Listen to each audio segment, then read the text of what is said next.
বহুকাল আগে ময়নামতি গ্রামে টিক্কা নামের একজন লোক বাস করত। আকৃতিতে সে ছিল অনেক লম্বা। লম্বা হওয়ার কারণে লোকেরা তাকে খুব মান্য করত। একদিন, কি গো, বাইরে অমন হচ্ছে? যুদ্ধ লাগলো নাকি? আমি তো নাকে আগুনের পোড়া গন্ধ পাচ্ছি। চলো তো বাইরে গিয়ে দেখি ব্যাপারখানা কি। হায় হায় হায়, এ কি সর্বনাশ হলো গো আমার! আগুন যে পুরো ছড়িয়ে গেছে। তানিয়া, এখন আমরা কি করব? আর কি করব, চলো মামুন ভাইয়ার বাড়িতে যাই।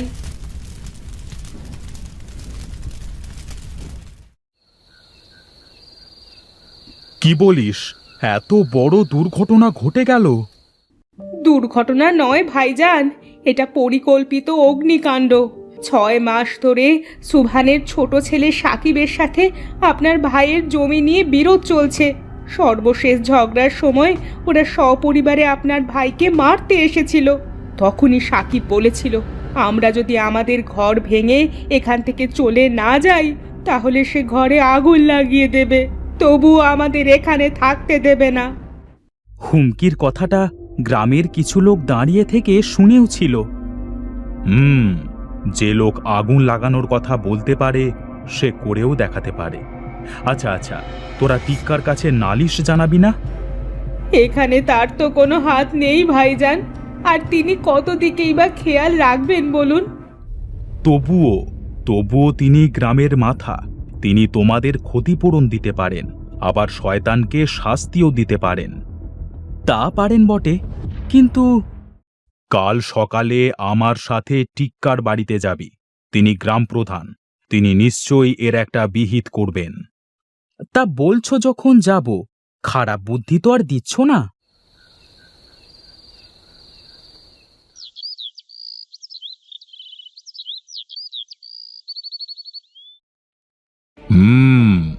তোমাদের প্রতি অন্যায় নিশ্চয়ই হয়েছে, তোমরা এর সুবিচার পাবেই পাবে।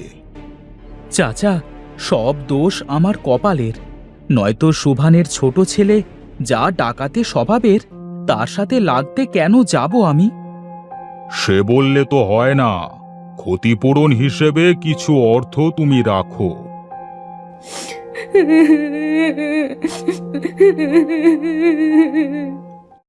কেঁদো না মা, কেঁদো না। নিজের বাসস্থান ঠিক করে নিও। এই নাও। আপনার অশেষ দয়া চাচা। সাকিব, ভুলের মাসুল তোমাকে গুনতেই হবে। তুমি এত বড় কাঠের মিলে কাজ করো, তোমার বেতনের 3 ভাগের 1 ভাগ দণ্ড হিসেবে কেটে নিয়ে সেই অর্থ আমি এই আরিফের পরিবারকে দেব। আমি আমার ভুল স্বীকার করছি প্রধান সাহেব। এই দণ্ড আমি মাথা পেতে নিলাম। কি হে ভাই, আমি বলেছিলাম না উনি আমাদের গ্রাম প্রধান। উনি থাকতে কারোর কোনো সমস্যা হতেই পারে না। ঠিক বলেছেন ভাইজান, এজন্যই ওনাকে গ্রামের মাথা বলে লোকে। রিমা, ও রিমা, কই গেলে? ধানের বস্তাগুলো গাড়িতে তুলে দাও। আসছি গো, আসছি।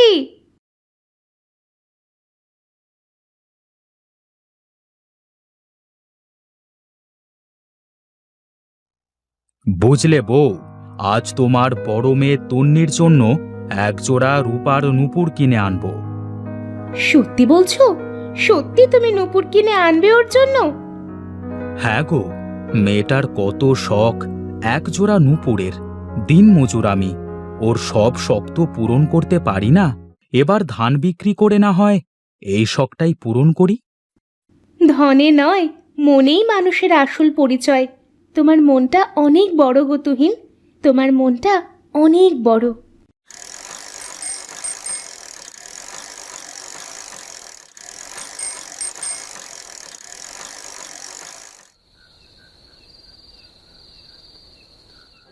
ধান বিক্রি করতে যাওয়ার সময় তো নূপুর বানানোর বায়না দিয়ে গিয়েছিলাম। যাই, গিয়ে দেখি কাজ কতদূর এগোলো।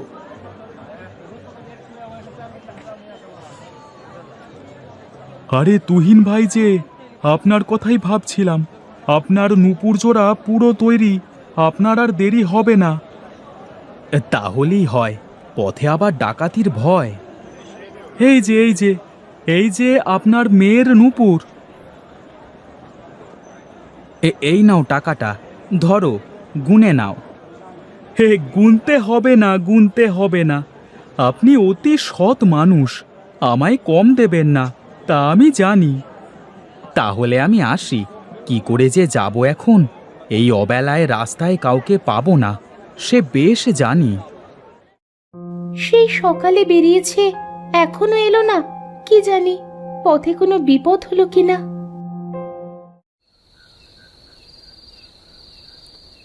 যা ভেবেছিলাম তাই, একজনকেও পেলাম না।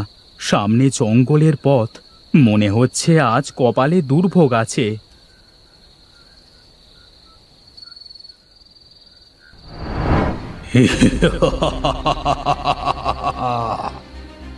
কে কে কে কে তোমরা? তোমরা কারা? কেন গো, চোখে দেখে ঠাহর করতে পারছো না?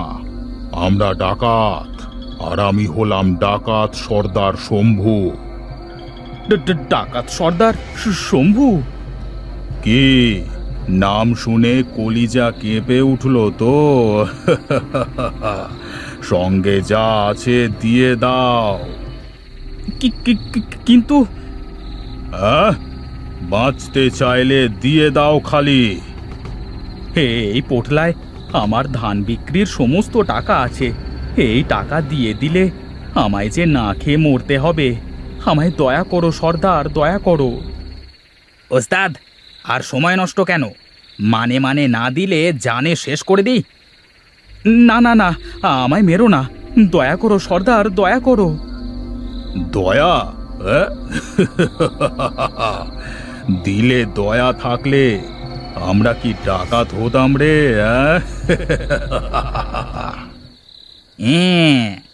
মানে মানে তো আর দিলি না, এবার নিজের জীবন দে। হ্যাঁ,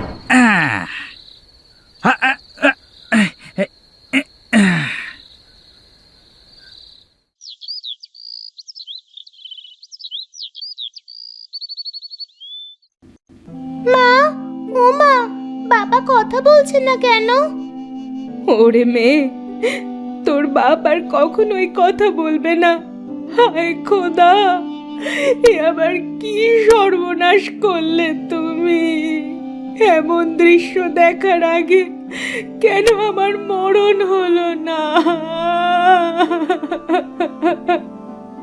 বাবা, বাবা কথা বলো, চুপ করে থেকো না বাবা, বাবা কথা বলো। প্রধান সাহেব, সবই তো দেখলেন, এখন আমরা কি করব বলুন? এই দৃশ্য নতুন নয় বাবা, প্রত্যেক রাতেই এ পথে ডাকাতি হচ্ছে। যাদের পরিবারের লোক গঞ্জে যায় বেচা কেনা করতে, তাদের সব সময় আতঙ্কে থাকতে হয়। গ্রামে ঢুকবার এই একটাই রাস্তা, আর এই রাস্তায় কিনা এমন, ইচ্ছে তো হচ্ছে শয়তানগুলোর কল্লাটা গিয়ে কেটে দিই। এখন আমরা কি করব চাচা, আপনি বলে দিন। ব্যাপারটা খুব জটিল, আমায় কয়েকটা দিন সময় দাও তোমরা। ঠিক আছে চাচা।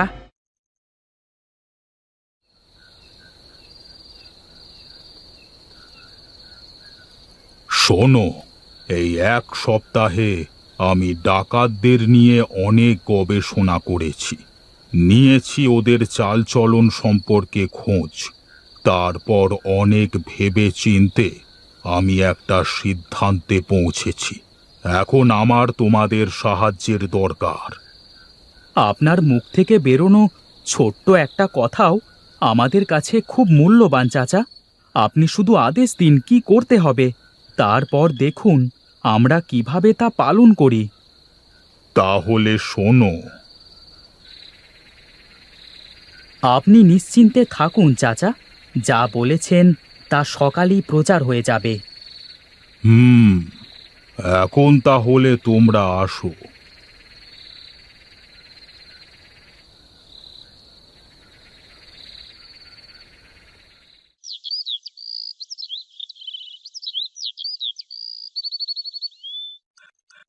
শোনো শোনো শোনো, আগামী শুক্রবার সন্ধ্যার পর আমাদের গ্রাম প্রধান টিক্কা সাহেবের মেয়ে তুলির বিয়ের সময় ধার্য করা হয়েছে। তুলির শ্বশুর শহরের বিরাট বড় শিল্পপতি। তিনি তার পুত্রবধূর পা থেকে মাথা পর্যন্ত গয়নায় মুড়িয়ে নেবেন বলে জানিয়েছেন। এই খুশিতে টিক্কা সাহেব শুক্রবার রাতের জন্য খানা পিনার বিশাল আয়োজন করতে চলেছেন। 1000 মানুষকে পেট পুড়ে খাওয়াবেন তিনি। শোনো শোনো শোনো, একটি বিশেষ ঘোষণা। নিরুড়ে, এ কি শুনছি রে ভাই? পা থেকে মাথা পর্যন্ত গয়না দিয়ে মুড়িয়ে দেবে। এবার এবার তো কপাল খুলে গেল রে আমাদের। এই খবরটা সর্দার শুনলে না খুব খুশি হবে, বুঝলে? হ্যাঁ চল, সর্দারকে এখনই জানিয়ে আসি। হ্যাঁ?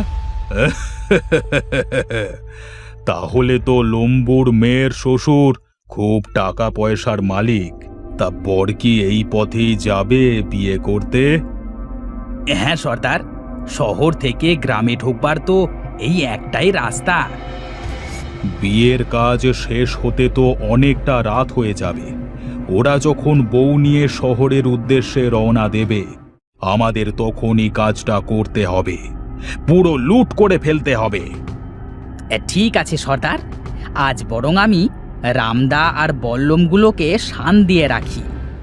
কালকে দেখে নিস এক কোপে কয়টাকে কাত করিয়ে।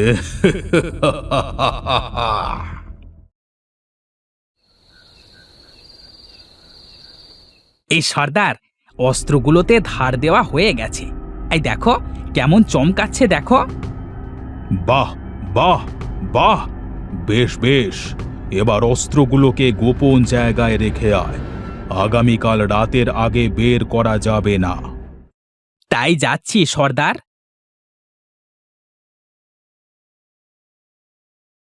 এই রাতটা আরাম করে ঘুমিয়ে নাও সর্দার, কালকে আবার বড় দাও মারতে হবে। আর ঘুম, সকাল থেকে মাথাটা প্রচণ্ড ব্যথা করছে। নীরু আসুক, ঘুমের ঔষধ খেয়ে 3 জনে একসাথে ঘুমাবো। কই, সবাই তৈরি তো?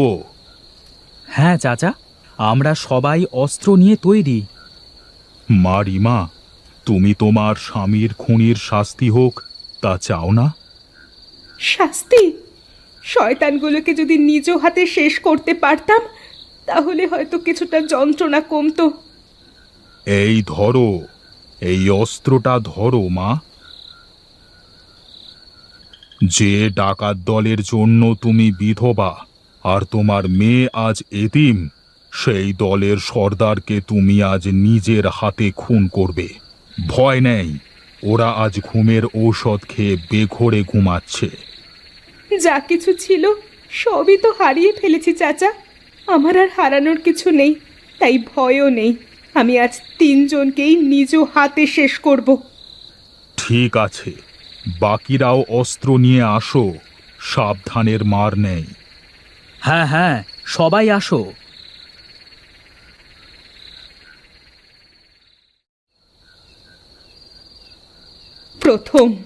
প্রথম সর্দারকে মারি।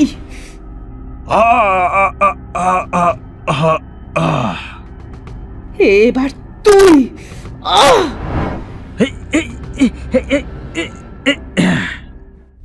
এবার হিরো। এই দেখ যন্ত্রণা কাকে বলে। উড়ি!